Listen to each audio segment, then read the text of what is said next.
Hey friends, welcome to 310 Stitcher and another Stitch with me.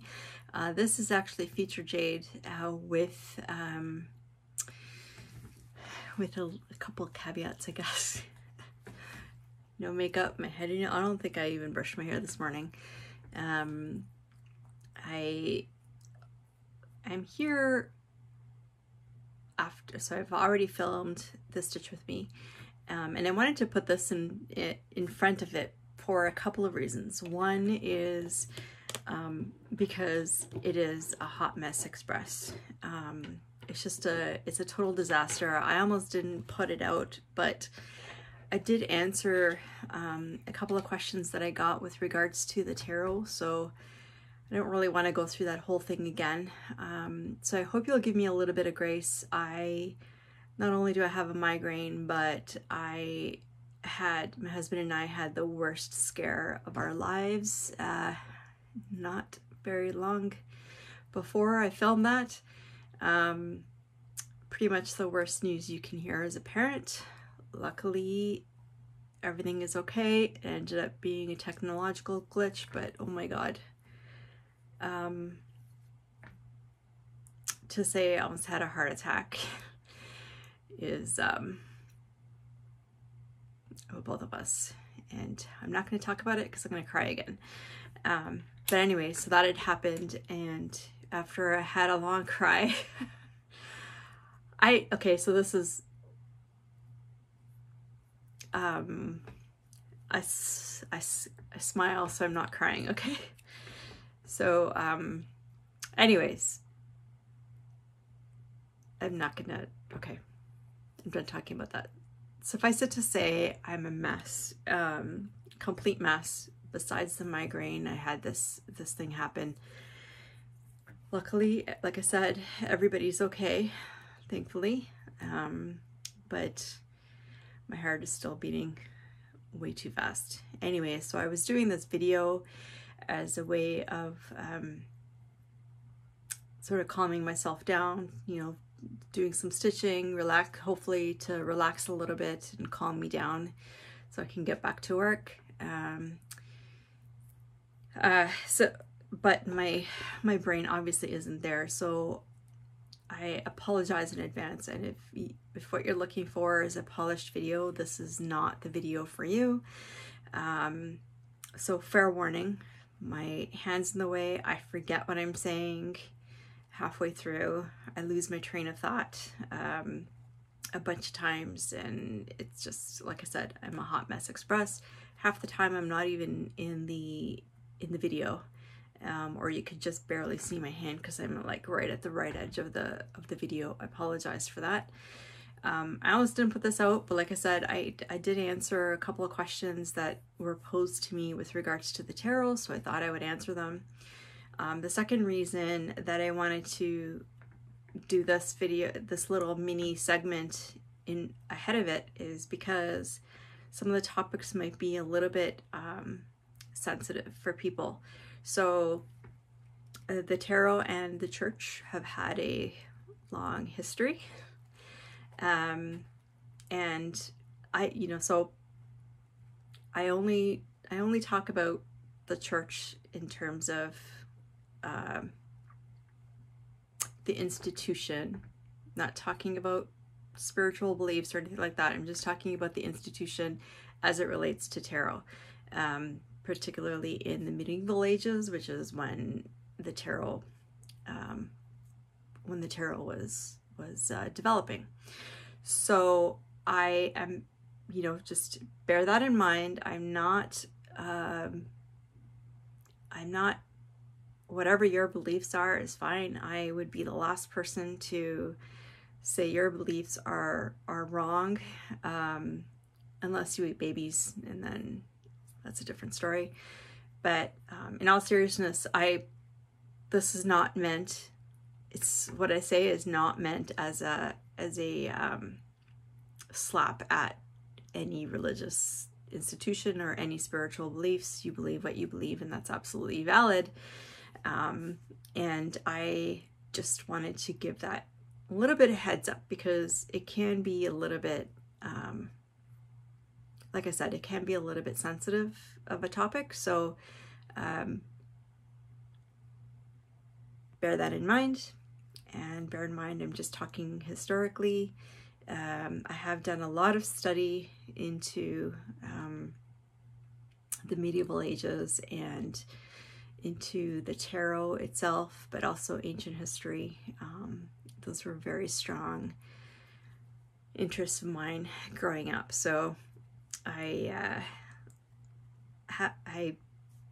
almost decided to become a historian. But anyway, long story short, I just wanted to preface the Stitch With Me with this video. And also, since I'm here ahead, this is the project we're going to be working on, which is the Nature Sampler by Tinselcraft, I think, on Etsy.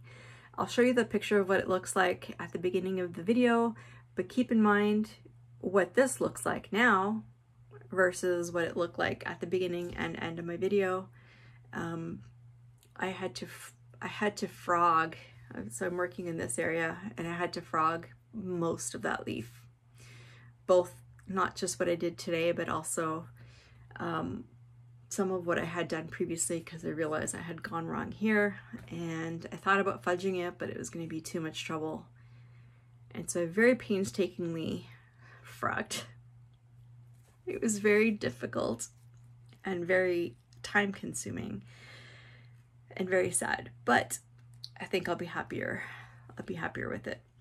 Yeah, so anyway, so with that said, bear those things in mind, and happy stitching. Bye.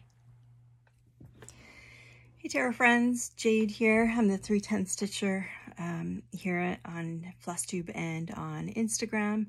Welcome or welcome back, as the case may be. I'm really glad that you took some time out of your day to spend some time with me. Hopefully you've got some stitching as well. I can just stitch away as I natter along. I was just sitting down to another stitchy session and thought I would bring you along with me again. My first, well, we'll talk about that in a second, but this is what we're going to be stitching today, which is the Nature Sampler by Tinsel Cross Stitch. Hopefully you're seeing this right side up and not upside down. I have to really figure out a better way of doing this where I stand. But anyway, what you'll see in a second is, when I show you the actual stitching, is I started in the middle because I wasn't sure how to place this. Well, anyways, I just thought it would be more secure. I get paranoid about certain things, so I thought I would be more secure if I actually started in the center and then sort of worked my way out, or start in the center and then work my way up and over to get to the corner, and then I could do my usual top down, left to right. So what I've done so far is I've completed this thing here. I don't know what that is. Some kind of blue thing with yellow. I guess it's a flower, a leaf, I'm not sure. And I've got the part of the branch and part of the bird. So the page ends like right about here. So right now the bird is headless and has only half a tail. And then I have part of this leaf here. When I show you the stitching, this is actually where I am right now, is on that leaf. So what I thought I would do is work on everything that's in this Q-snap before I move my Q-snap, just so that I can avoid having to put the Q-snap in the same place more than once. Hopefully is my hand in the way? My hand's in the way. All right, let's switch this. If I do that, it's a little better. Okay. I have to figure out a better way of doing these types of videos. because the stand I'm using is very precariously perched, and hopefully it'll last. So I wanted to thank those of you who watched my last stitch with me, and especially those who commented. Everyone was very kind and gave me some good feedback. You seem to really enjoy it, and I really appreciate that. I mean, I'm just sitting here stitching, so, and I can, if you've watched my videos, you'll know that I can, when I get going, I can talk. I can talk and talk about different things.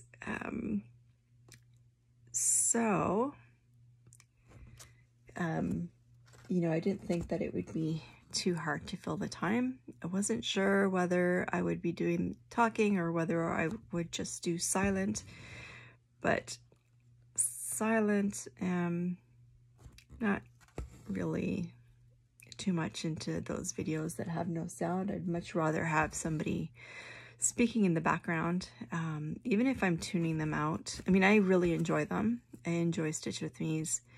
I mentioned on my last one, if you saw it, I just really enjoy having them on. It's like sitting with a friend. You know, people are just, the people doing the Stitch With Me's are just talking about regular everyday things, their thoughts on things, what's sort of happened in their life. So it's kind of light stuff.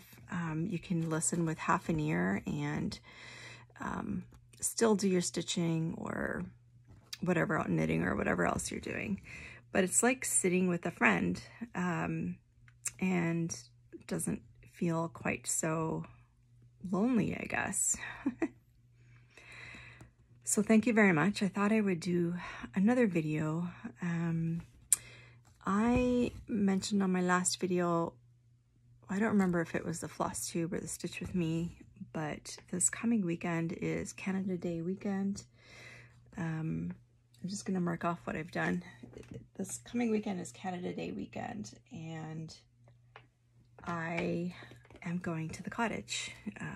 We're going to leave on Saturday morning, and I'm going to be there for about 9 or 10 days. So I'll come back the following Sunday. My hand's in the way again. Okay, I have to really...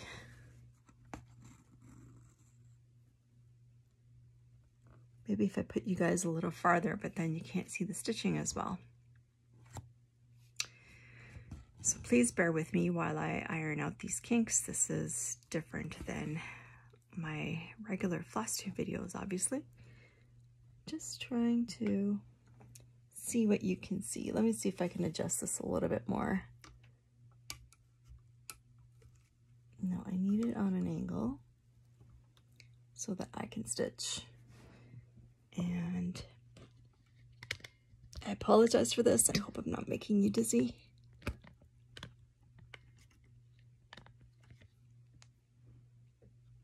Okay, maybe you guys are too low.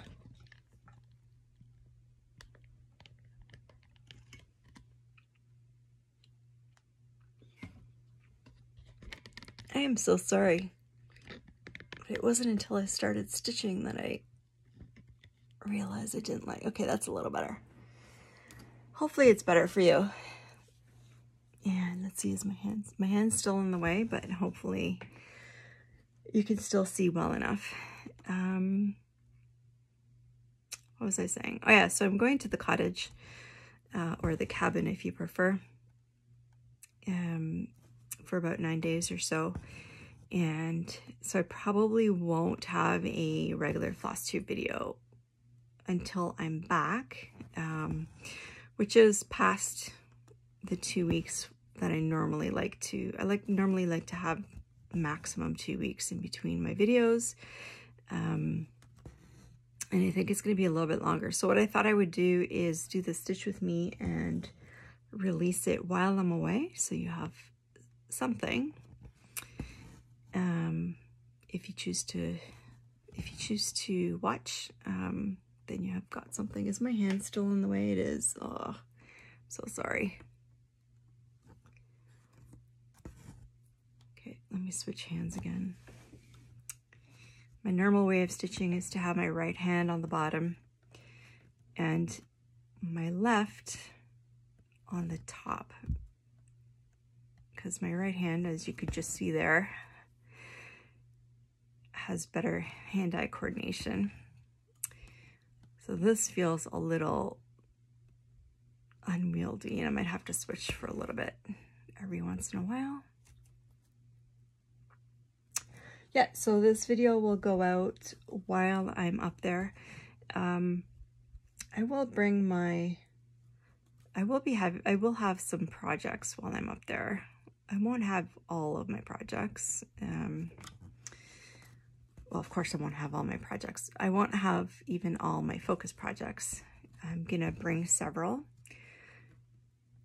but yeah, I just think it would be ridiculous if I brought seven or eight projects that are cross-stitch and then a bunch of knitting projects as well. I'm not going to get that much time to stitch or knit. Although, you never know, because it is just an adult weekend, but we do like to go swimming and go out on the pontoon boat and whatnot. Did I mess this up? No. 1, 2, 3. I have to do one more over here.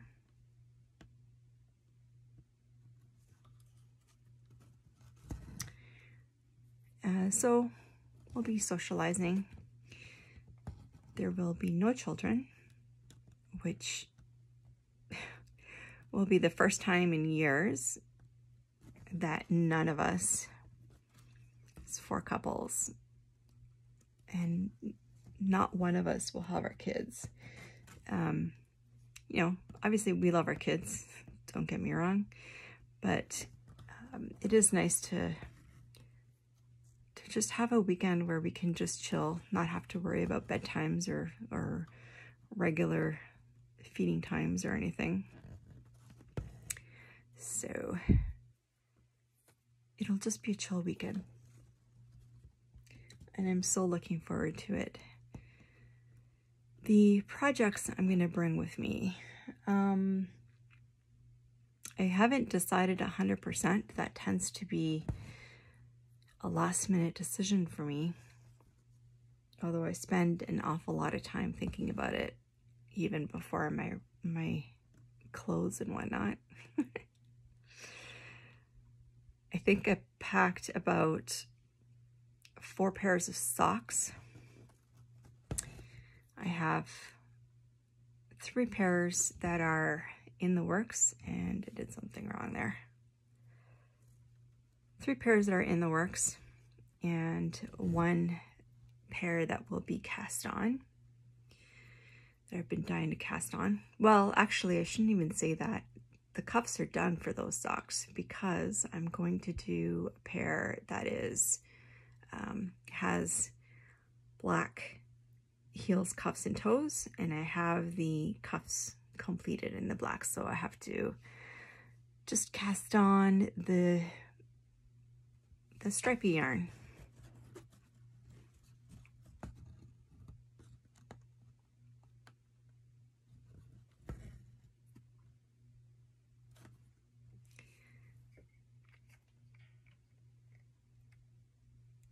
Okay, I'm just going to mark off what I've done here.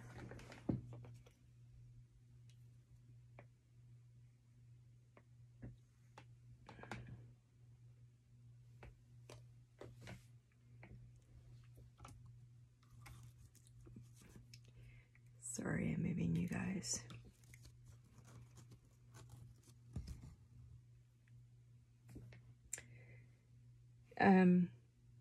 Yeah, so that's 4 pairs of socks, and I almost brought more, but then I mean, there's no way I'll get through all 4 pairs of those socks in the week, even if, you know, I guess if I was knitting nonstop, I could. But I do have cross stitch that I want to bring with me as well, so. What am I doing here? 1, 2.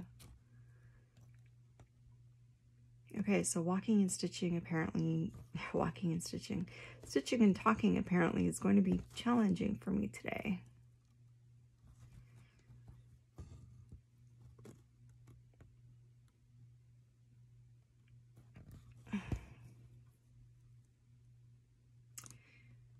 My hand-eye coordination is, no, see, that is 2. For some reason, I was thinking that, like, this stitch and this stitch, I was thinking that that was 3 stitches, but it's not. Did I go the wrong way? Yes, I did. Okay.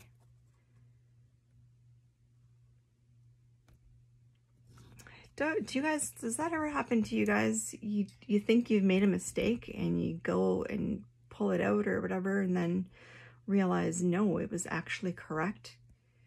That happens to me. I don't want to say maybe not frequently, but it does happen every once in a while, and it's so frustrating. I'm trying to thread my needle here.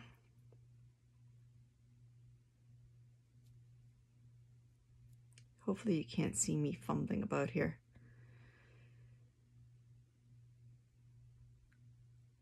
Oh, I'm gonna need my needle threader. So I think today the issue is my eyes.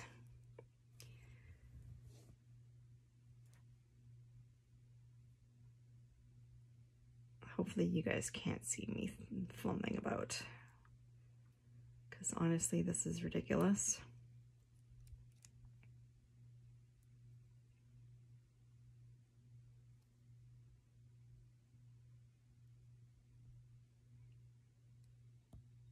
Come on. Did that work? That didn't work. Okay, maybe I'll try to cut this out. But having a little trouble here. Do not like these threaders.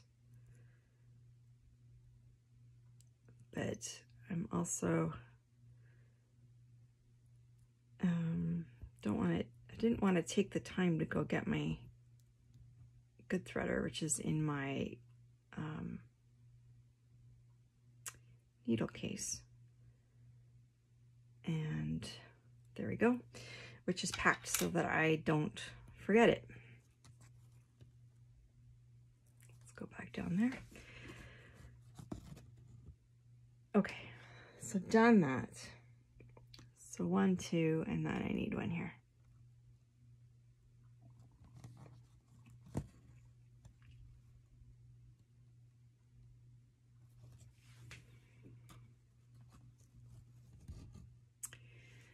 So yeah, that happens to me every once in a while. Well, especially when my eyes are, if you've spent any time with me at all, you may have heard me, or you may recall, or maybe not, doesn't matter, that I have had a lot, there was a major miswiring between my brain and my eyes. And it's getting better, but every once in a while, especially when I have a migraine, this is what happens. And I don't, so today I'm having, and anyway, so I went to see a neurologist specialist, who explained to me that sometimes that actually is a migraine. So even when I don't have the actual pain in my head, this is a migraine. So what I should be doing is taking a migraine pill, and I'm actually gonna do that. So bear with me for a second. Welcome to 310 Stitcher, where I am a hot mess express. But I'm just going to take this now because I don't want it to get any further and become an actual migraine with pain.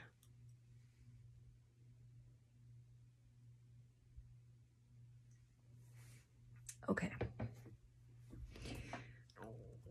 Because that would really suck. So anyway, so I apologize.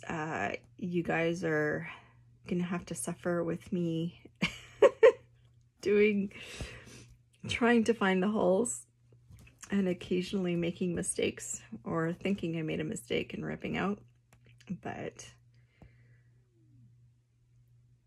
I hope that's okay. If not, then I suppose, I mean, there's a million Stitch With Me's out there, and not everything is for everybody. So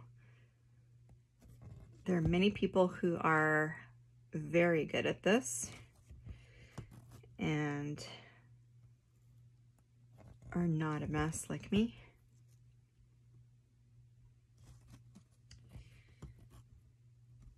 But I am what I am, and I suppose I'm not going to apologize for it because it's not something I can help. So it took me a long time. I don't know if you guys have any health issues that have come up that have really changed your life to a significant degree.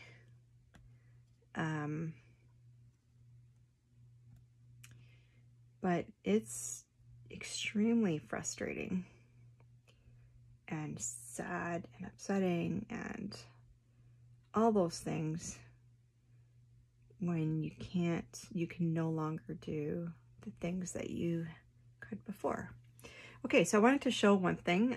So I'm ready to end this thread, and I have discovered, well, I didn't discover, I was watching the Needlebug. This is several months ago. I think it was on one of her Stitch With Me's, where she showed this way of ending your thread where you can't really see. You can't really see where you've ended it on the front. Excuse me, keep hiccuping. Where you can't really see it on the front. And I tried it and I really love it. I can't see it. So what it is basically, you come up. So I come up, I'm doing 2 over 2. Can you see that? Let me see if I can make this bigger for a second. Oh no, I can't. Sorry. So hopefully there you can see my needle. So I've come up in between, so we're doing 2 over 2. So I've come up sort of in the middle stitch, right at the bottom. And then just slide that under those stitches.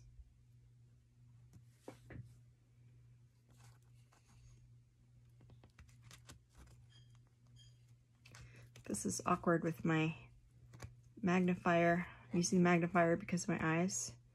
There we go. And where's my scissors?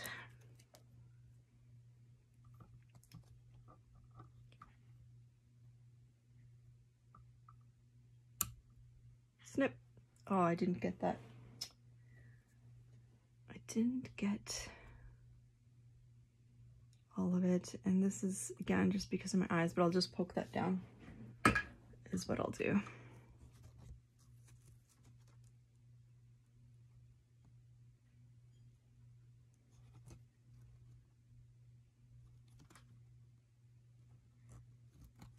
Okay.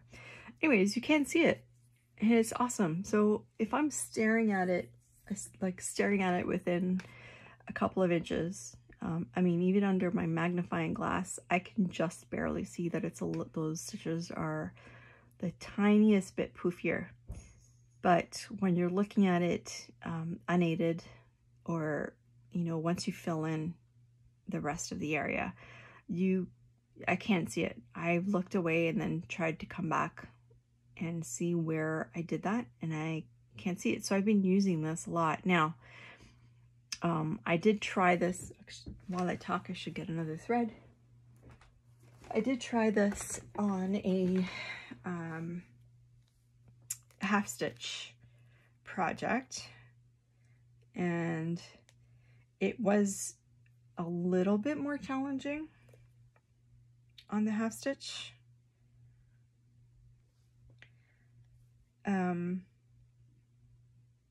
And I couldn't do it at all on the 1/1 full cross.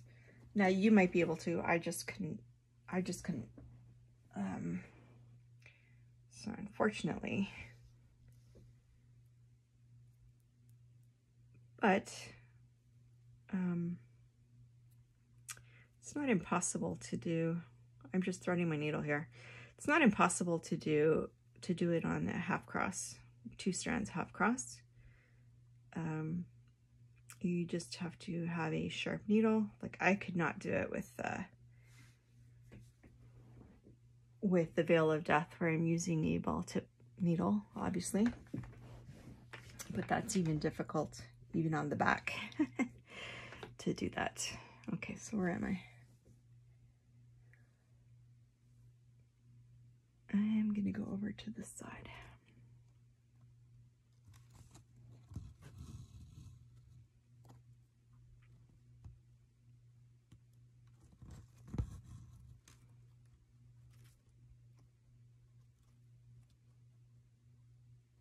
I find it really challenging to do this with my right hand, which is so weird because I am right-handed generally, but I guess over the past couple of years that I've been stitching, I've just developed that habit of having my right hand on the bottom.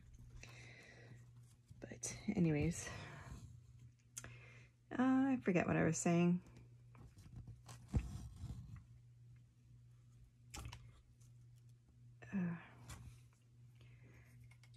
Okay, let's see if I can.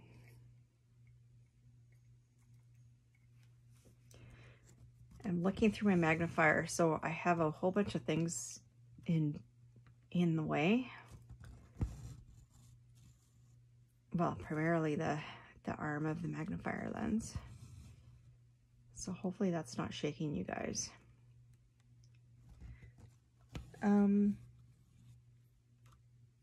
Let me give you a cat update. So I have 2 cats, Smoke and Ash. And Ash is the older one. He just turned 3 this month. And he loves to sit on our, on one of the windowsills in the kitchen. And he just loves, it's kind of one of those windows that projects out, right? So it's kind of at the corner of our house, and it's on a bit of an angle, and it faces, it's hard to describe, but anyways, it faces our backyard and our deck, and we have a couple of bird feeders there, and a little birdhouse, which is full of, I don't know what kind of birds they are actually. They're very, very cute. They're small. They're white, gray, and blue. And they're constantly going in and out of that birdhouse. They love it.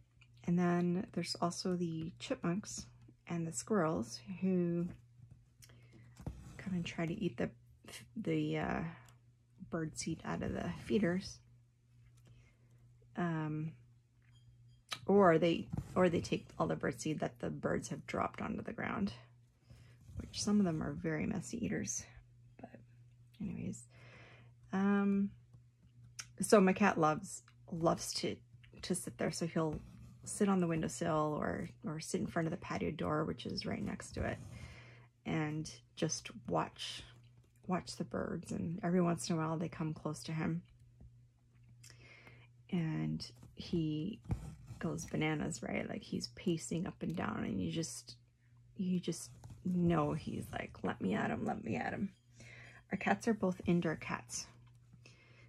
We do not let them out. My cat, the older one, we do put in a catio out on the deck when the weather is nice. So he loves that again because it gives him better access to see more birds. And anyway, so this morning was absolutely hilarious. I went to make my coffee in the morning, and our morning routine is I get up and the little one, Smoke, and my dog, Bo, both get treats in the morning. Ash doesn't eat treats. He likes those churro things, so that's what he gets. But not even every day. I'm trying to make them a special thing. He's not really, Ash is not food motivated, whereas Smokey totally is. And he should be 400 pounds by the amount he eats, but he's only 7.5 pounds. What is that? 1, 2, 3, 4. And so I give them the treats in the morning while my coffee's brewing, and then see if Ash wants a churro or not. And he was just pacing in front on the windowsill in front of her in our kitchen. So I was looking out the window. You know, I talked to him. You know, what do you see? I'd like to see what he's looking at. Oh, I totally messed up. Okay, Jade. Did I? Yes, I did. There's too many stitches up there. I did warn you guys. So it's 3 steps forward, 2 steps back sometimes. This has been my life for the past almost 3 years. Anyway, so I went to go see what Ash was looking at, and there was this fat black squirrel on one of our bird feeders, and the particular bird feeder he was on was meant for like hummingbirds. So it has and small birds like the goldfinches. Okay, where's this coming from? Up here. Hopefully? Yes, okay. So there isn't a lot for the squirrel to perch on, so he was trying very, very hard. And after about 10 minutes of Ash pacing and the squirrel trying to get at the feed, in that feeder, the squirrel finally looks at Ash, like literally looks at Ash, and then jumps onto the deck railing that runs right along to pretty much where the window is, and jumps on the windowsill where Ash, like on the outside of the sill, where Ash is perched. And so they're literally looking at each other from 2 inches away. Oh my gosh, you would have thought Ash, like, he was going bananas trying to get at the squirrel. That was very bold. I've never seen them do that to that extent.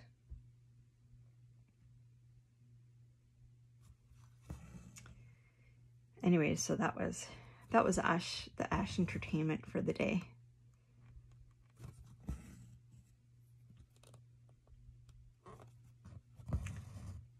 Do your pets, do you have cats? And if you do you let them out?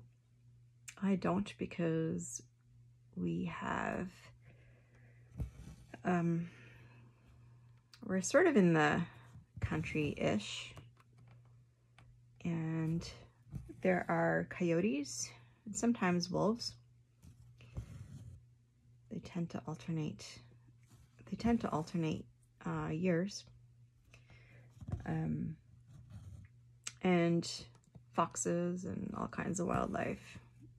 There's also fishers, although thankfully not too many of those in my area, but they are here, and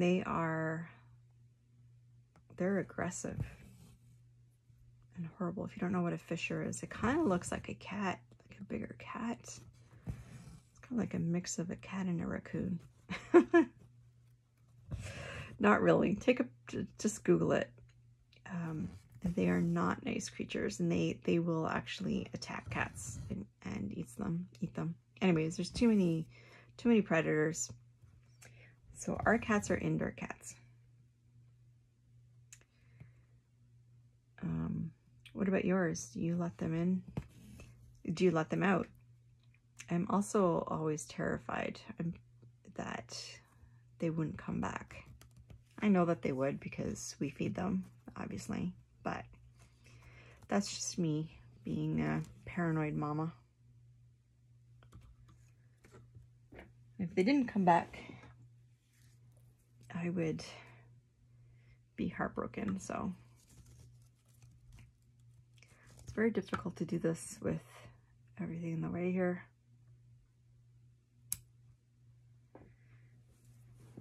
Okay. Let me just mark off what I did.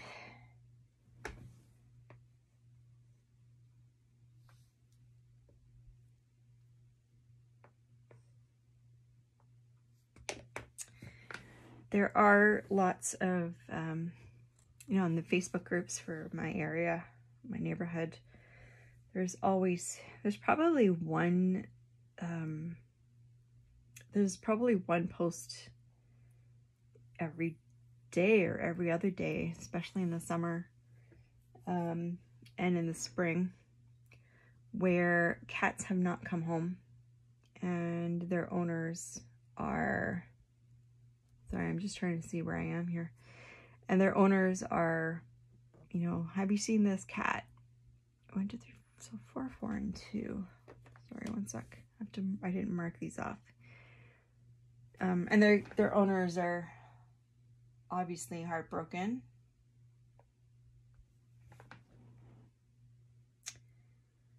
And so that's, you know, I'd be afraid of that too.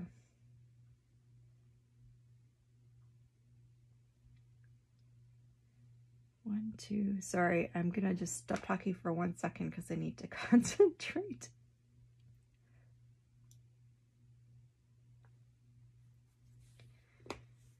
Okay, that's fine. So yeah, so I'd be terrified. And also, you know, there's people who will run over animals as well, so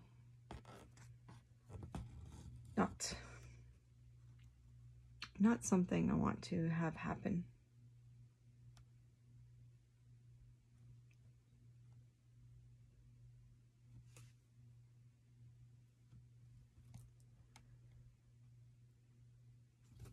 I'm hoping I didn't make a mistake here.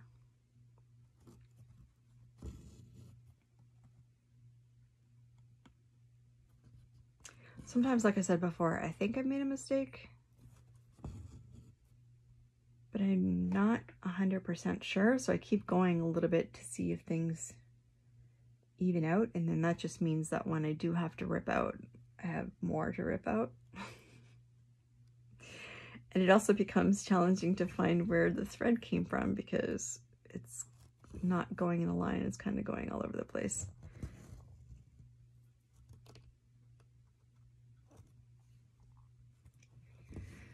Right now I'm just trying to fix what I did. So I think that's correct now. So we've got 2, 2, 1 with 3. Okay, there needs to be 1 here.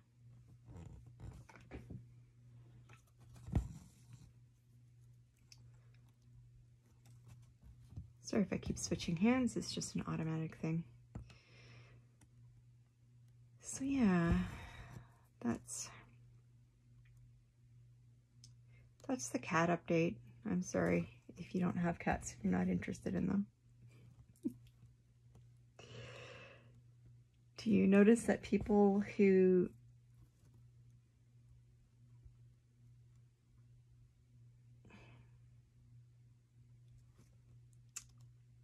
sorry, I was just about to go wrong again. Here's the people who have pets and who have kids. Love to talk about them.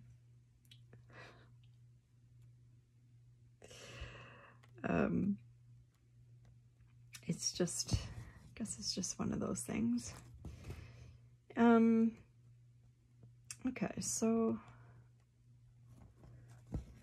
I wanted to chat quickly. Oh, speaking of Facebook, I discovered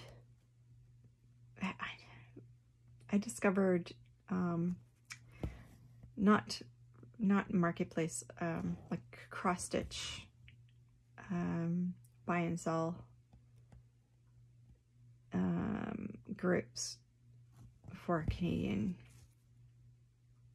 Canada, and wow, I should have, at first I was like, no, it's just going to be something I'm not going to get into because sorry, I'm looking back and forth between my pattern. This is a hot mess. I'm so very sorry, but this is what's happening today with my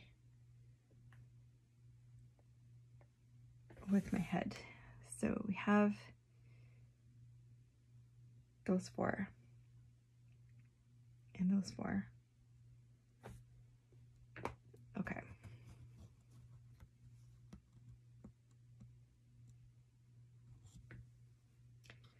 And this needs to be 5. Yeah, so, I mean, a lot of the time, I had joined them at least a year ago. I never really looked at them because a lot of the patterns that are shown on those, on that site, or that group, I guess, tend to be, like samplers or older patterns from the 80s that are like, what do you call them? That it's just like very heavy with backstitch. Sometimes there's like that potty art, or the art that you know, goes in your washroom, or the precious moments, which I'm not into those, right? So I haven't, but one post came across my feed that was a pattern from Dimensions. It's an old pattern which is not available anymore, and it's just a tiny white tiger below a full moon. And I saw that pattern quite some time ago, and I loved it. I wish that I had been cross stitching when that was still around. Anyway, so long story short, I purchased it, and the sender had quite a few listings on there, and some of them were just free patterns that she would add if you spent, you know, more than $3 type of thing. So I did that, and I have a few patterns, so I'll show those on my next floss too. But there's a Joan Elliott in there as well, which is awesome. I still haven't stitched a Joan Elliott. I have one pattern by her, and that is the Sorceress, and that's on my new starts wheel. So who knows when that will get pulled, but at some point it'll get pulled and started. I still have to get fabric for it, so I have to have to go shop on Kaylee's shop again.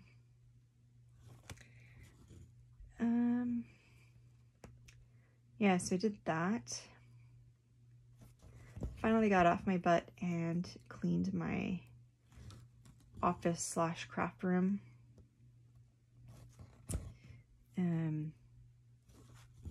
I call this my stash palace because even though it's also my office for work, but there's no mistaking that it's also my craft room because I have yarn everywhere. I've got floss everywhere, you know, patterns and scroll frames and whatnot all over the place, and it really needed to be cleaned out and reorganized. So finally did that.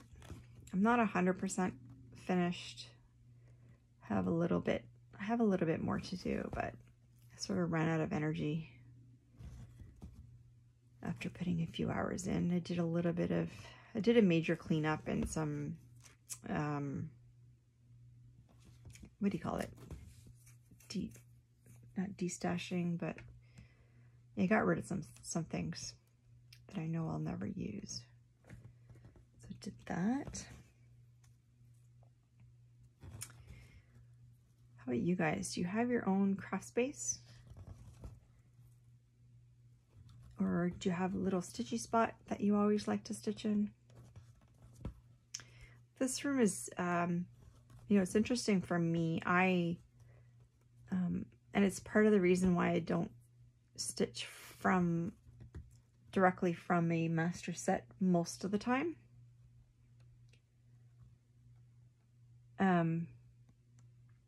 What happened here? I put that in the wrong. Why didn't you guys tell me? I skipped a thread. We will just do that. Okay.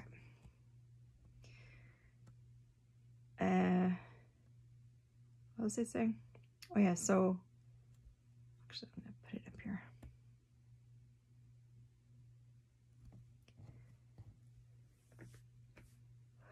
Lost my train of thought. You guys are seeing me at full mess express today with my head.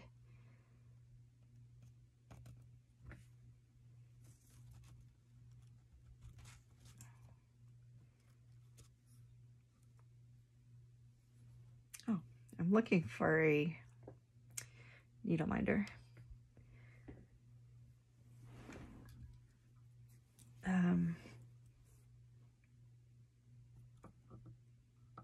Totally forgot what I was saying.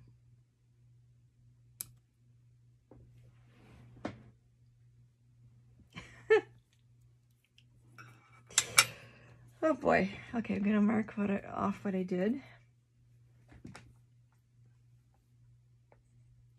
Maybe it'll come back to me.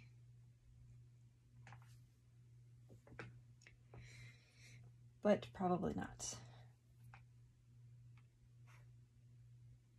Okay, and because I don't want to count, because apparently I'm not able to count today, we're going to do a different color. We are going to do 702. 702. Yeah, what a disaster I am today. If you're someone who likes to have professional videos to watch, you've probably clicked off by now, because I am not the channel for that. Not usually this bad, I don't think, anyway. But okay, gonna try to do this with my right hand, but apparently it's challenging today, so I think I'm there.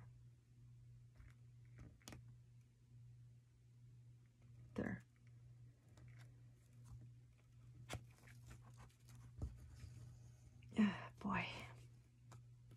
Yeah, so okay.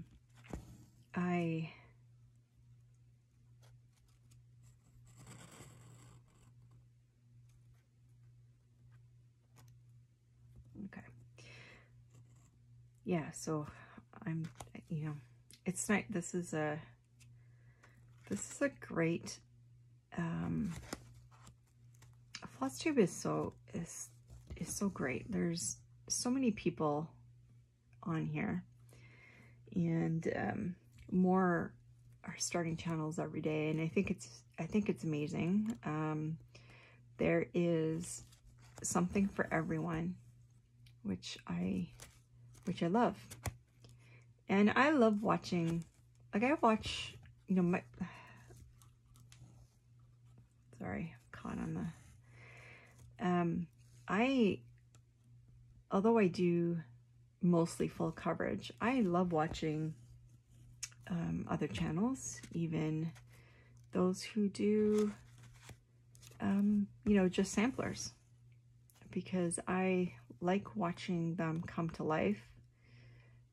The projects, that is, not the people. And so, can you even see those stitches? Oh, you can't. I apologize. We're right there. Okay, I'm just doing these 4 stitches. That's all there is in this color up here. And then I'll go back to where you can actually see. Apologize for that. Let's see here. Maybe I can add one of those. No, because I don't want to touch the stand for fear that you guys will go flying. Let's see if I can do this. Hopefully you can see that. Yeah, so I love watching all kinds of floss tubes, and you know, but some people don't, right? Some people prefer to just watch what they like to stitch. Nothing wrong with that. And also there's also the personality thing, right? So there may be someone that you just don't connect with or don't jive with, and so you don't watch them. That's fine. There's so many options out there. It would be nice if people were kinder to each other at times, but 99.9% of people are amazing and super kind.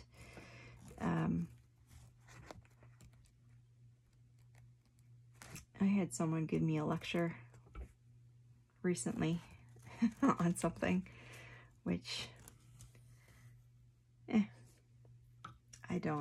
I've decided, you know, I'm not going to worry about things like that. If people, you know, sometimes when people say nasty things, it's more about them than you. So I feel bad for them, right? Because they're obviously a bit, whatever it is that you said. I'm just going to put this thread back in my sorter here. You know, whatever it is that you said obviously hit a nerve, and you know, it might not be, it's not necessarily about you, but about them and their reaction. And interestingly, that is what, you know, sometimes the tarot can help you figure out those things and why you have certain reactions over things. I'm just going to pick another color here. This time we're going to use 991. So let me just grab it off my sorter here. And look, it's another shade of green.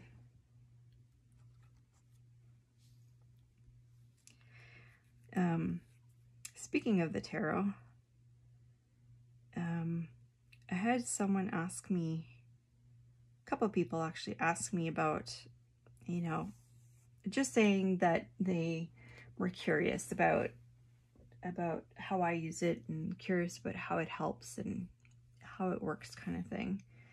And would like more discussion on that. And I thought I would address that.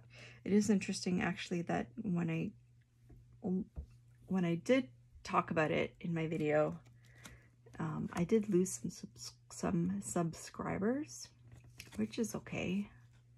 Like I said, there's something for everyone. And there is still this stigma, which, let me tell you, is total BS. But there's still this stigma that it's from the devil, and it's just so much BS. They're cards and paper, and you know, people who say, oh, it's, you know, it's against, especially Christians will often say, oh, it's against our religion, or the Bible says not to, which actually, if you've read the Bible, which I have, a couple of times, that's another story, but anyway, it actually does, the Old Testament actually does refer to divination, people reading. So, when people say that, this is just, okay, this is my opinion, and just making sure that I'm still going right. Okay. This is just my opinion, of course. Take it or leave it. You don't have to take it. And frankly, I think, you know, you should never believe everything that everybody says, or what's the word? Trust but verify. But in my experience, people, you know, if you have, especially the clergy, who says, no, divination is from the devil. Part of the reason is that control aspect, right? Because if people could speak to God, or that gods, themselves directly, rather than through the clergy or the church, then what need would there be for the church?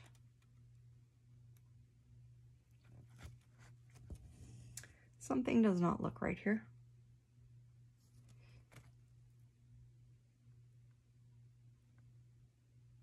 One, two, three, four. Oh gosh, I'm not even going to worry about it. So what I did was I started with, when I did this color up here with just the 4 stitches, I was supposed to start 1 stitch over, and it did not. So, but this leaf, I'm not going to take it out again. I'm sorry if that bothers you. I just can't be bothered. That's the top of the leaf there, so it's not really going to make a difference. If it bothers me later on, I'll go add another stitch there, but I don't think that having 1 extra stitch on this side is going to make that much difference.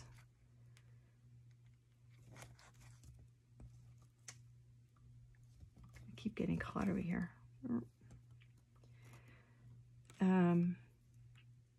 Yeah, so what difference would there be, right? And the church was all about, the church is not, so I'm not talking about Christian beliefs. Okay, so don't get me wrong. Don't come for me. I'm not talking about that, because people's beliefs are people's beliefs, and they're fully valid.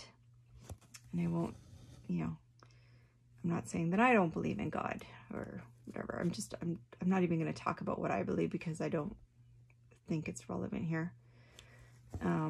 But I do believe that the man-made church, the institution, the church, is and always has been about control and power.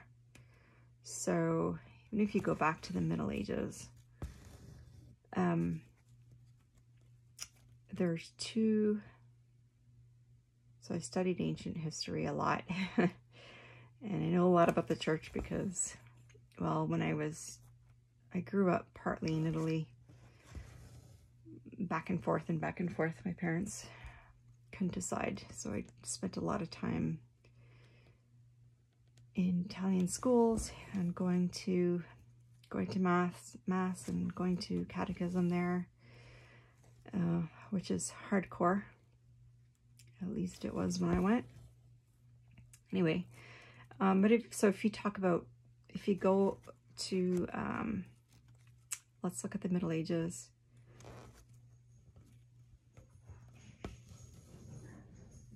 What are the two main power sources? It was the feudal system, so the government, and so the political power and religious power. The churches always have the most expensive land in any area, you will notice. And there is enough gold in the Vatican to eliminate world hunger. Anyways, this is not a rant. Like I said, this is my opinion, and don't come at me for it. Everybody's opinion is valid. Anyways, back to the tarot. Well, like I said, it's about a command and control. So if people could speak, if the common folk could speak with God themselves, then what need would there be for church, right?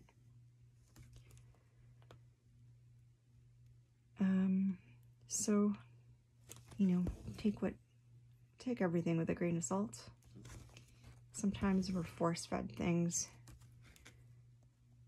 and told something must be done a certain way or it's wrong, and that is not always true. And it goes for cross stitch as well.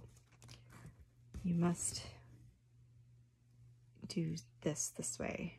You must not lick your threads. You must always end your threads in the back. You must keep a clean back. You must not use a kit, or it's not real cross stitch. That is all total BS. There's no must. There's no police. And there's no cross stitch police, I mean.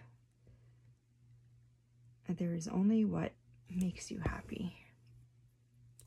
And we all do, I'm a firm believer that we all do the best we can in everything. And, you know, with the information that we have available at the time. And everyone always wants to do their best. I don't believe that people get up in the morning and purposely say, I'm going to sin today, or I'm going to lick my floss all day. Assuming those things were quote unquote wrong.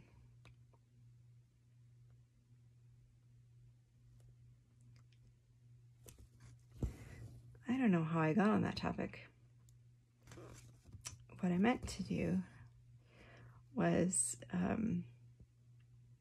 oh, I know how I got on because of the tarot. So yeah, so all that to say that the tarot is not from the devil. They are pieces of paper with ink or paint on them. The original tarot cards were actually painted.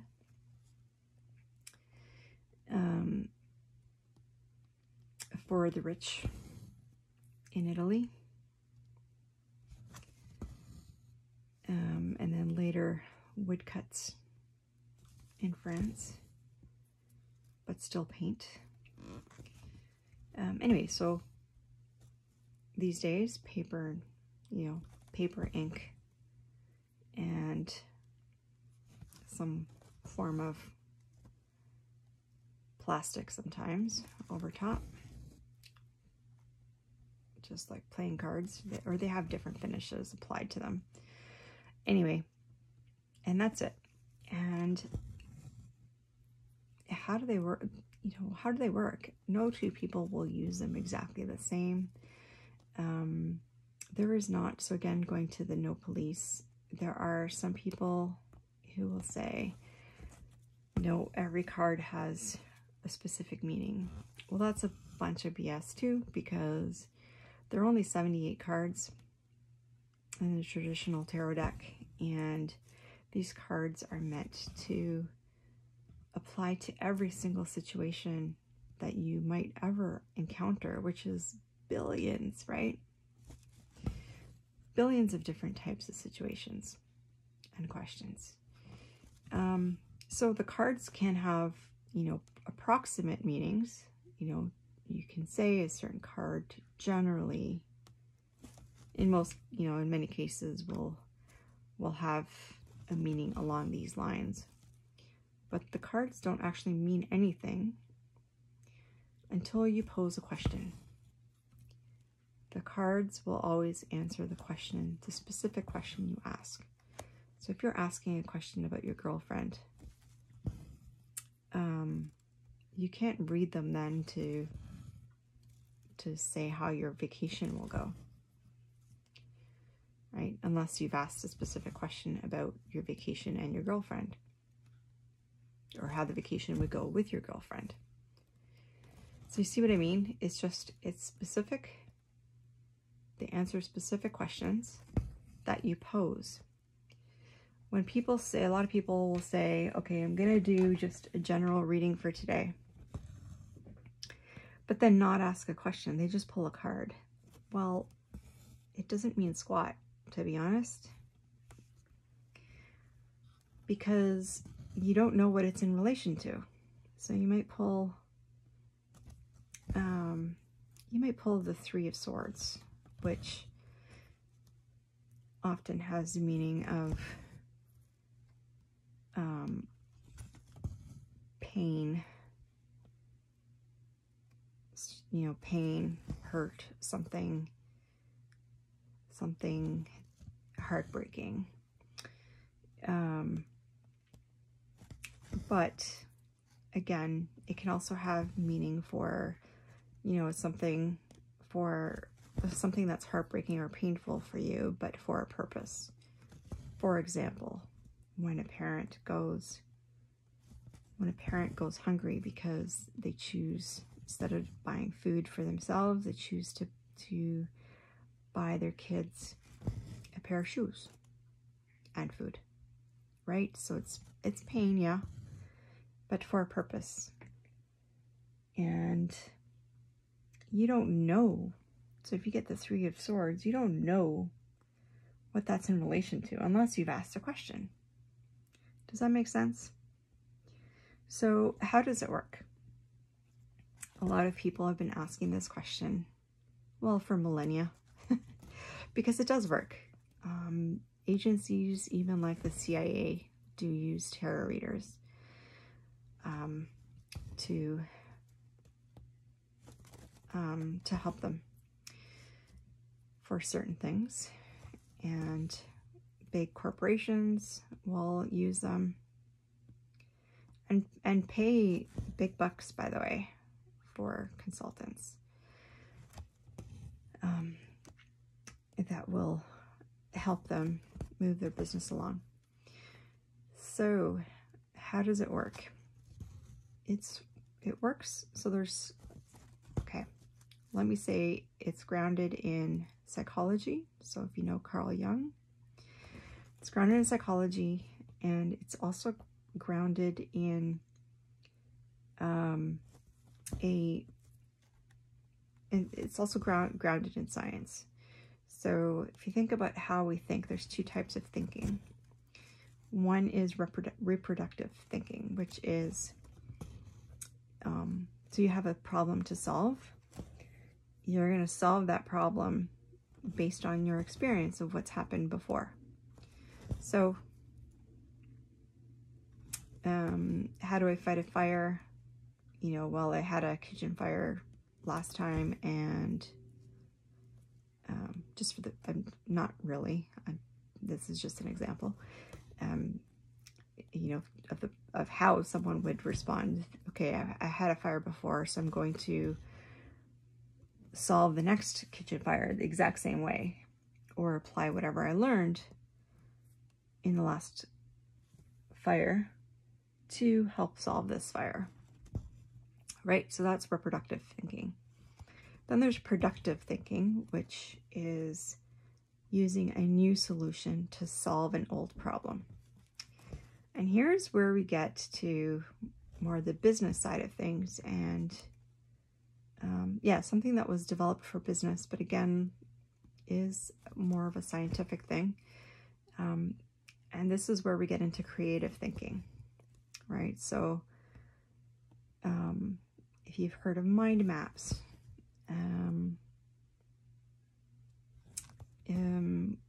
anyway, so creative thinking is coming up with a new solution to an old problem, or coming up with a new solution to a new problem. And the way it works is called, or let me just mark these off 1 sec. One moment, please.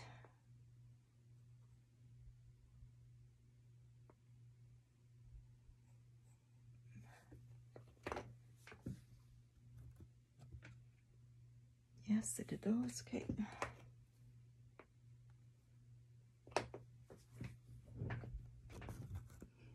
If I don't mark things off fairly regularly, I lose my place.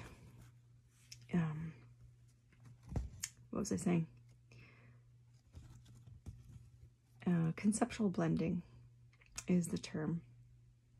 So conceptual blending basically applies. Okay, so first of all, it's a technique that's very successfully used in business and other industries that really, basically to solve problems that at first might seem impossible. Like for the Hubble telescope, how do we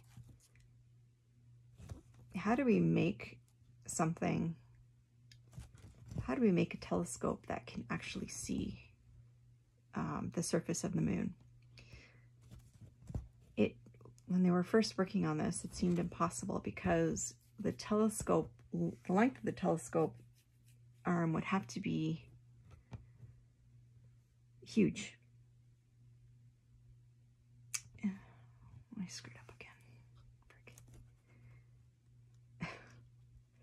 The length of a telescope would have to be huge. Like it would have to extend well into the stratosphere, which obviously is not really feasible. So how do we do that? Well, they use this technique of conceptual blending. Unintentionally, mind you. Why can't I get this out?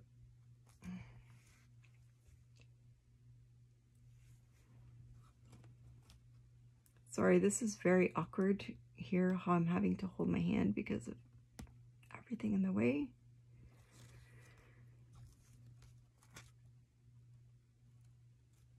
They use this process called conceptual blending, and they did it unintentionally. But obviously we have the Hubble telescope, and I can't seem to get this out. And I don't know why.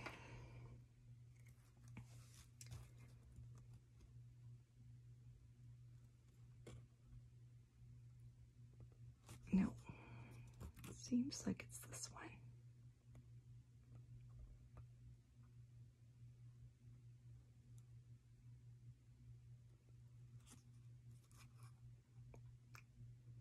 Okay then.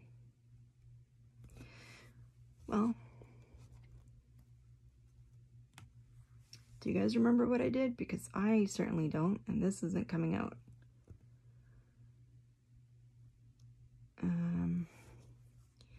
When I pull,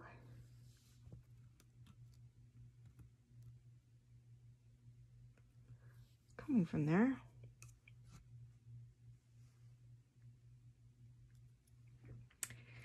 All right, well, guys, don't look at this because I can't seem to get it out. So I'm going to fudge it. And when I come back with the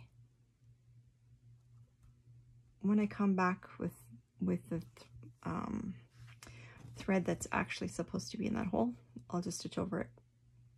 I know, I committed another crime.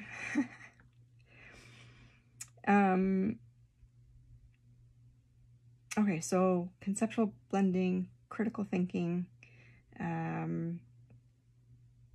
It's a technique for making associations between two dissimilar concepts to find new ideas. So it takes random stimulus. I don't know if I'm done here. I could do a few more. Okay, it takes a random stimulus and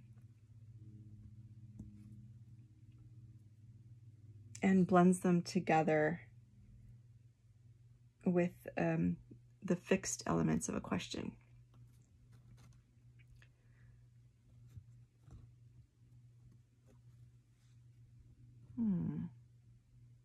Okay, there I am. Oh, yeah, no, I did make a mistake before. Okay. So yeah, so it takes some random stimulus, applies it to the fixed elements of a question, and creates new ideas. It's kind of like brainstorming, right? That's the whole mind mapping thing. So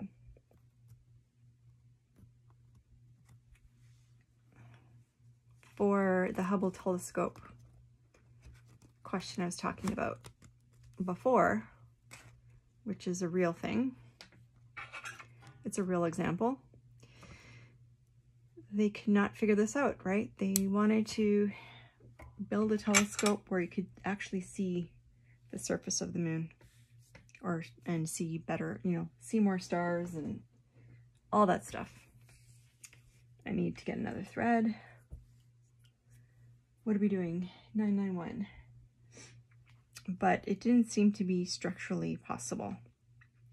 Well, one of the lead engineers on this project was thinking about this problem. They were thinking for weeks and months on this problem, couldn't figure it out. One of the lead engineers was thinking about this problem while he was in the shower. And he looks up at the shower head. And, you know, he had a high pressure shower head. And thought, well, wait a minute. He connected the dots, believe it or not. And he thought, wait a minute. We take water from the city that comes in at a particular pressure, and then we actually increase the pressure again.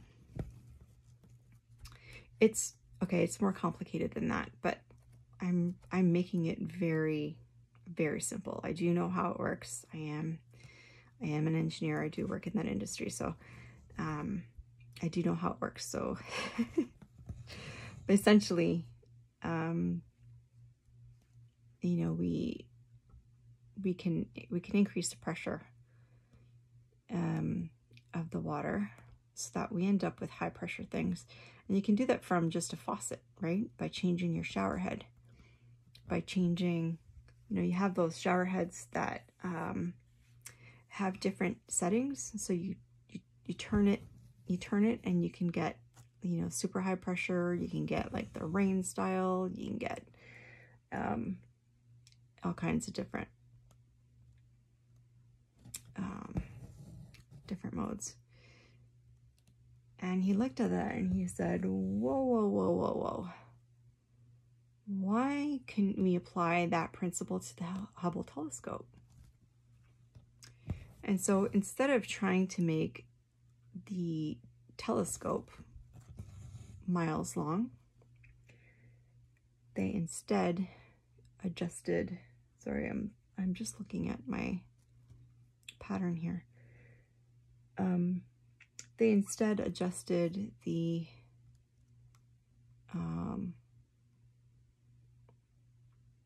whatchamacallums,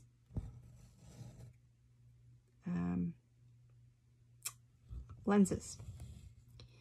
So by switching lenses to more powerful ones, they're able to solve that problem. So it's taking those two completely random things, right? What does the Hubble telescope have to do with a shower head? Well, they blended those together. So the tarot is the same thing. It makes the associations between two dissimilar concepts to find new ideas. And so in terms of, sorry, I'm trying to talk and think at the same time, and apparently that's challenging today. Just bear with me for 1 sec. So 1, 2, 3, 4. So that is correct. And then we come over here.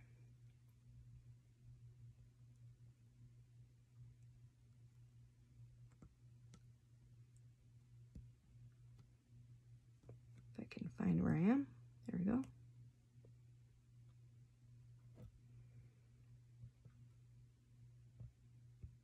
I don't know if I'm even going to put this video out, honestly, because it is such a disaster. But this is real life for me, guys. Okay, so how does tarot work? I spent a lot of time talking about the science of it, and it's, you know, I'm making it very simplistic, right?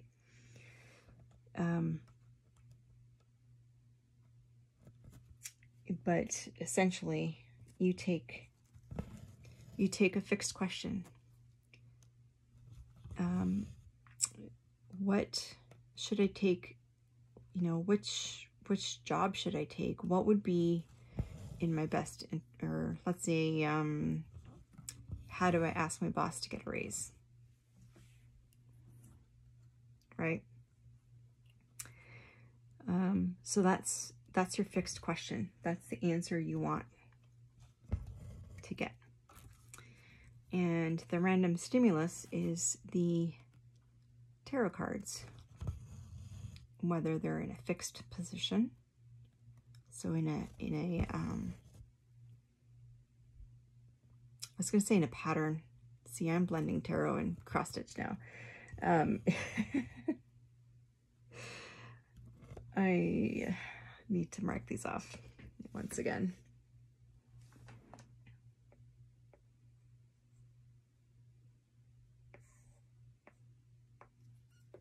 Okay, so essentially it's a pattern, but it's called a spread. So whether it's in a fixed spreads where, you know, specific position in that pattern will apply different meanings. So if you've heard of, you know, oftentimes the one that people seem to know the best is the Celtic cross, where, you know, each position has a specific meaning, and you apply the card to that meaning in relation to your question. And so that helps you to answer the question. So I hope that kind of made sense.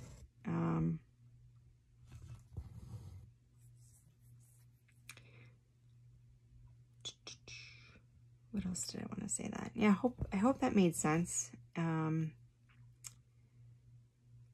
that's one thing. So that's at its highest level, that's kind of what how it works.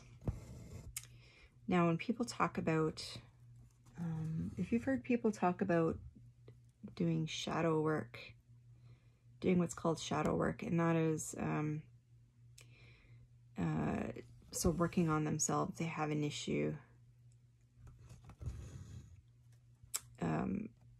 They have a deep, a pattern of behavior that they want to change, but they're having trouble changing it. And they kind of want to figure out, well, first of all, why do they have that? And secondly, how do they get over it, right? A lot of times our patterns of behavior are rooted in something that happened to us in the past. So if we got bit by a dog when we were 3, that might be why you're afraid of dogs when you're 25. But you might not remember the incident, right? But your subconscious does.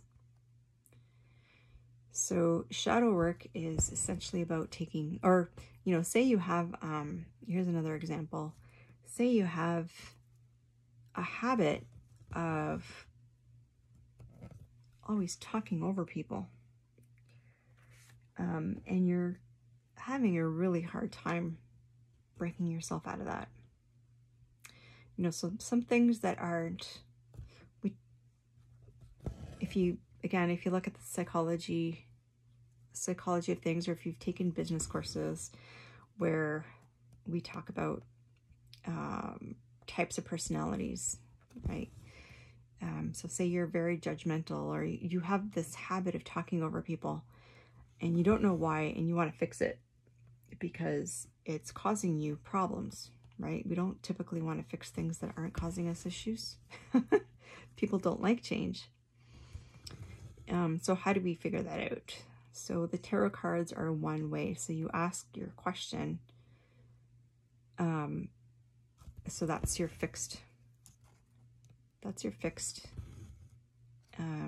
element.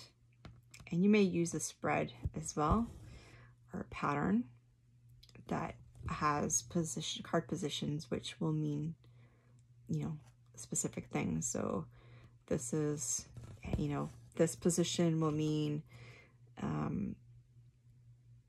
this is how the past impacted your issue, your question. This is how the past had an impact on your question. And see what it says. And it can often lead you, again, they're random cards, right? But it can often lead you to answering questions. You're going to know, first of all, if you're reasonably experienced at reading tarot, or if you go to a tarot reader and they give you an answer, they say, this is what happens, or this is why. Like, you're going to know subconsciously when you hear that answer, whether it's true or not, right? At your core, you will know. So if you're using the tarot to help you choose between 2 jobs, or let's say you're choosing between 2 things and you're not even using the tarot, and you say, let's leave this up to chance. How do I, or you ask somebody else to pick for you. And so then they pick between the 2 things and you're disappointed. So you already knew what the answer was. Not consciously, it was in your subconscious. You already knew what you preferred, what was better for you. And that answer that your friend gave you, which is, essentially random, because they don't sit in your shoes. They may know your situation, but they're not you. And your body, you have that emotional reaction. You have that gut feeling. Tarot's the same. So you will know, you get an answer,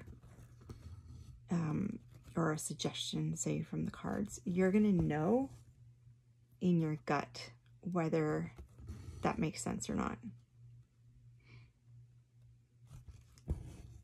So if you're going to a tarot reader and they start telling you all this random crap that you know in your heart is bullshit, it's bullshit. Pardon my language. But unfortunately, tarot has a bit of a bad reputation because of people taking advantage of other people, right? And there's always those in every industry, unfortunately. There's the snake oil salesman. So if you ever go to, it drives me nuts actually. It makes me so mad to hear people tell me, oh, I went to this tarot reader and she said, oh my gosh, I have curse on me. But wait, she can resolve that curse. She can fix that curse for the low, low price of whatever, $100, $200, $900, whatever it is. That makes me so mad because that is flatten out just people, just somebody deceiving you. Anyway, so I hope that's helped. I know I've just rambled on and on and on, and I've made things a little more challenging to follow along because of my head and losing my train of thought and making mistakes on my stitching. So I hope I haven't lost you. I hope I made the tarot seem a little more approachable to you. Try it out for yourself. But like I said, don't let anybody tell you this card means this. Especially not if they're going to give you a general reading. People go to a tarot. Here's another tip. Here's another pro tip. Don't go to a tarot reader and ask them for a general reading, because it doesn't really mean anything. What's a general reading? A read for a specific topic. If you don't know what to ask, you know, you can ask. Just focus on a specific area of life. Focus on work. How are the next, you know, how will the next 6 months go at my work? How will this project help my career? How, you know, focus on work, or focus on relationships, not necessarily romantic ones, but how do I improve my relationship with X? Sorry, I'm just trying to see if I have to do 3 or 4 here. I have to do 4, 4, and 3. So 4, 4, and 3. Okay. So ask, even if it's a general question, ask about a specific area of life. So work, relationships, money, and home life. Right?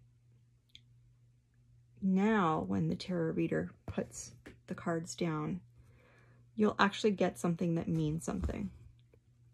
Otherwise, you have no clue what the tarot reader puts cards down, and you have no clue, and they have no clue, frankly, of what it actually means, what the cards are actually telling you. They could be telling you something, and you're interpreting it about something else. And here's another pro tip: people often lie to the tarot readers. But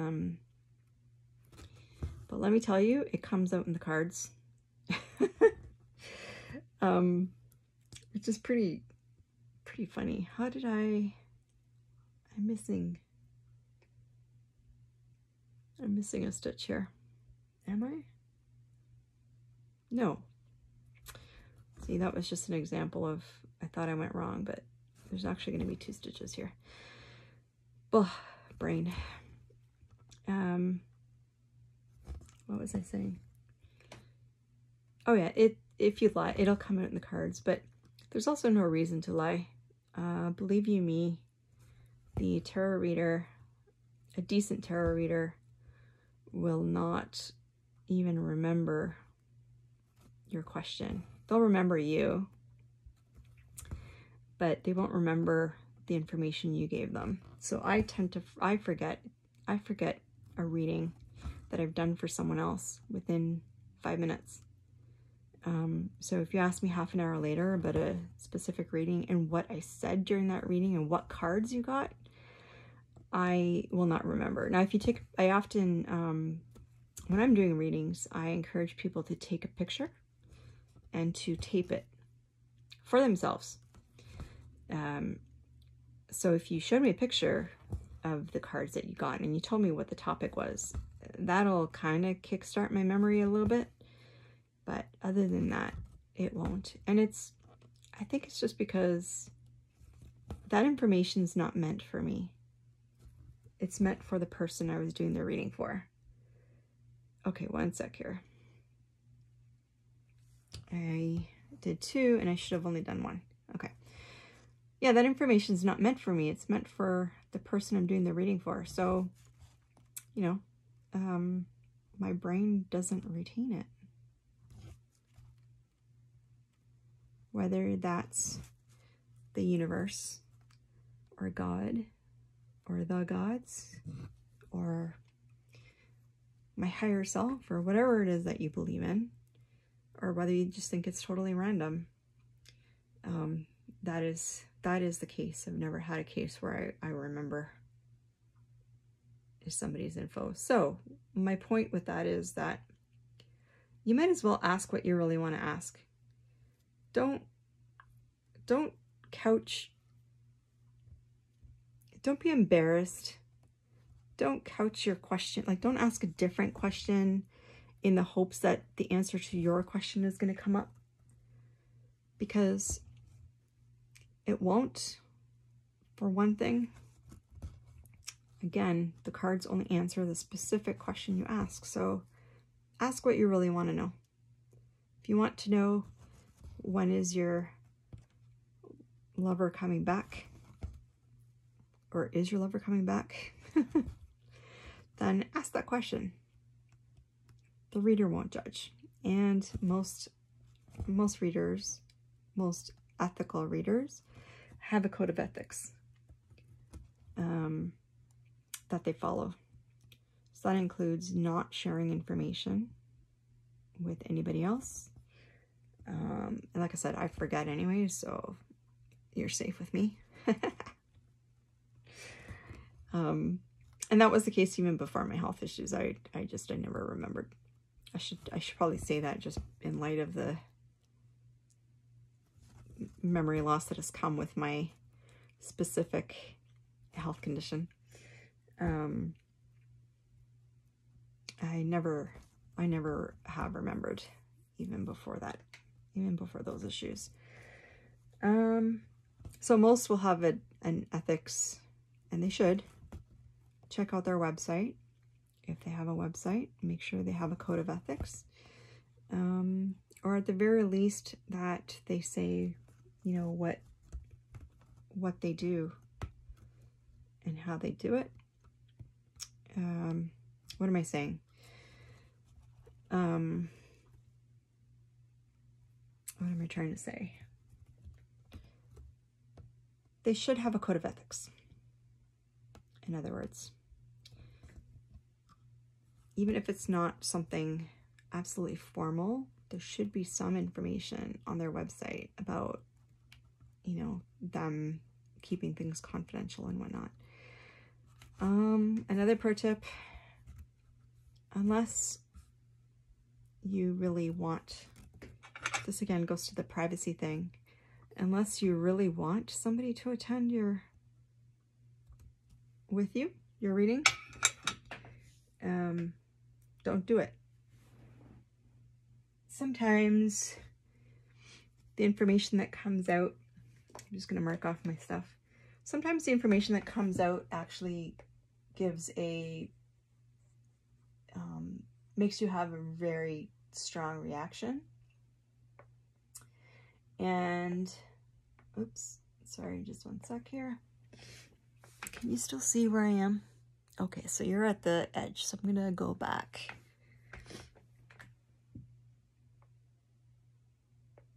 And do that color. Let's go pink. 153. So yeah, so you can have people have, you know, pretty emotional reactions to some of the information, some of the stuff that comes out. So that can be, you know, a very personal thing that you might not want other people to hear, or the question you want to ask, you don't ask because there's somebody else with you and you're embarrassed. So yeah, unless the person is under 18.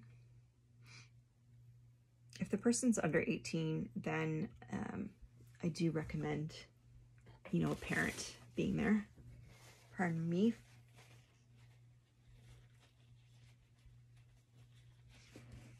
I do recommend a parent being there, obviously, just for safety reasons and whatnot. But if you're an adult, you know, unless you're only doing it for fun, which is nothing wrong with that.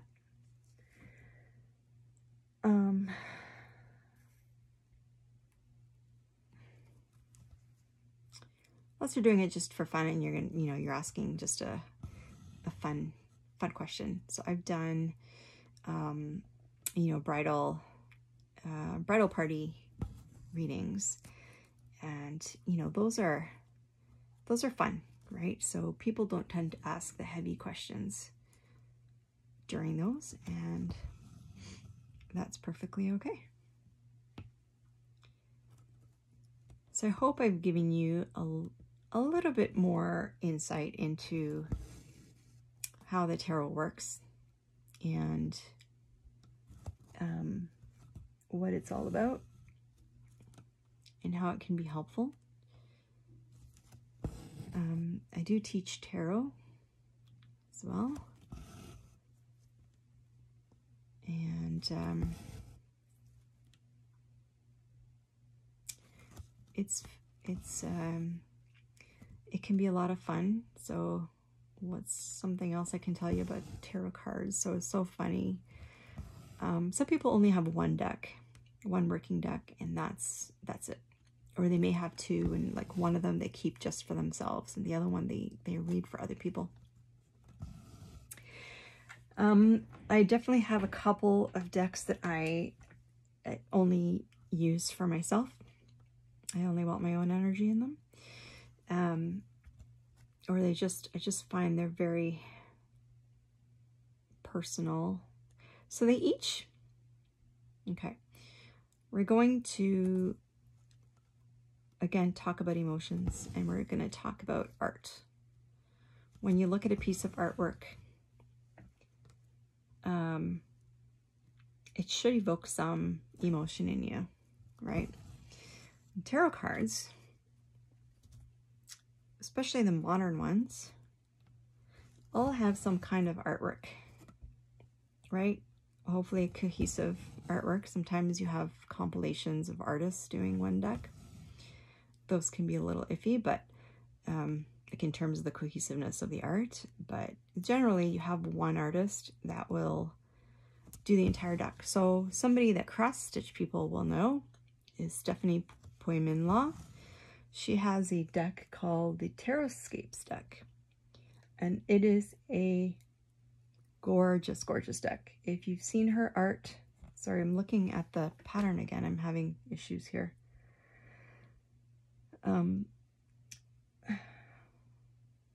Why is that?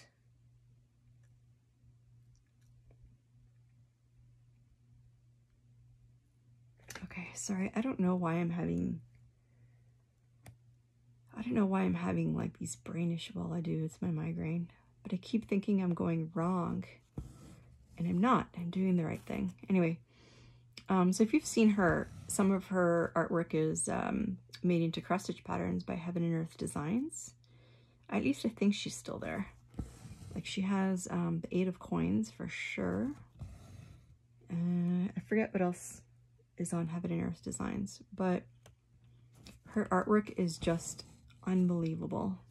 And so I have her deck.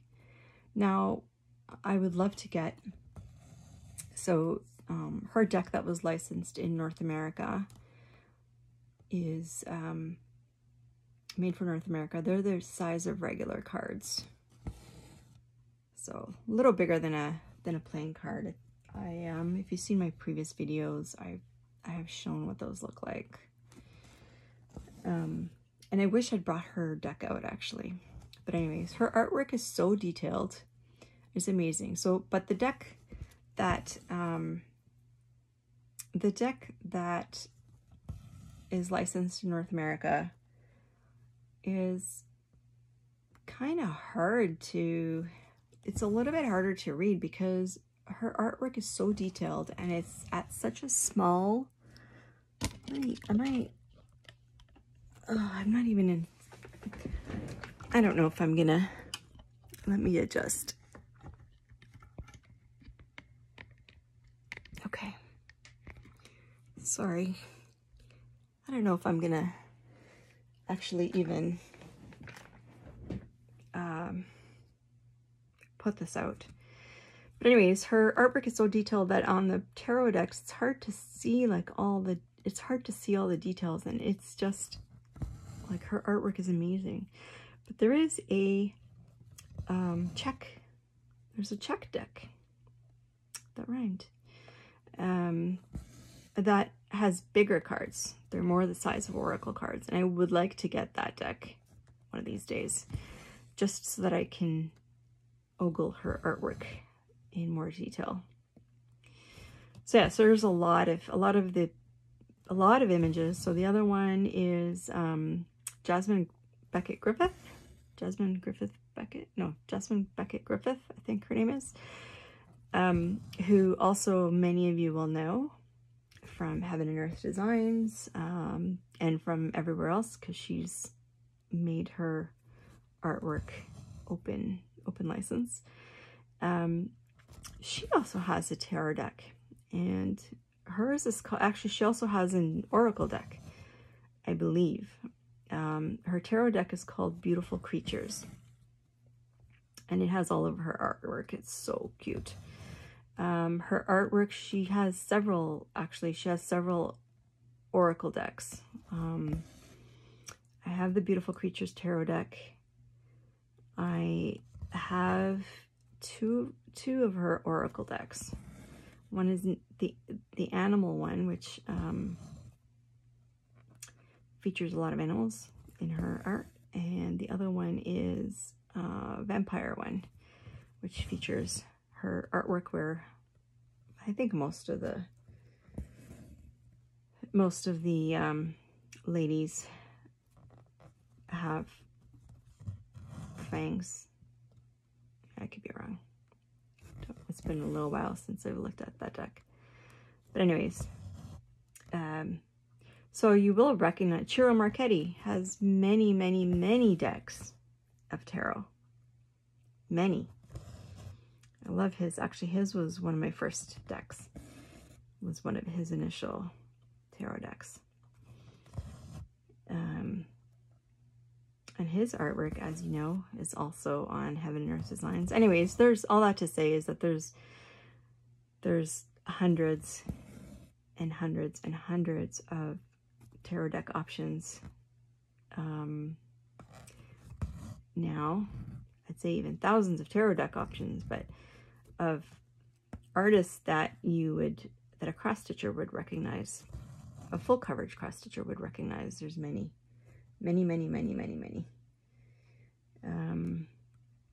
Anyways, I hope I've given you, like I said before, I hope I've given you a better appreciation of what the tarot is all about, how it can be helpful. This wasn't meant to be a sales pitch. I had the question about explaining a little bit more about it, so I thought I would do that in this video rather than in my floss tube. I hope you've enjoyed it, and I think I'm going to end this here, and I will see you in a week or two. Bye.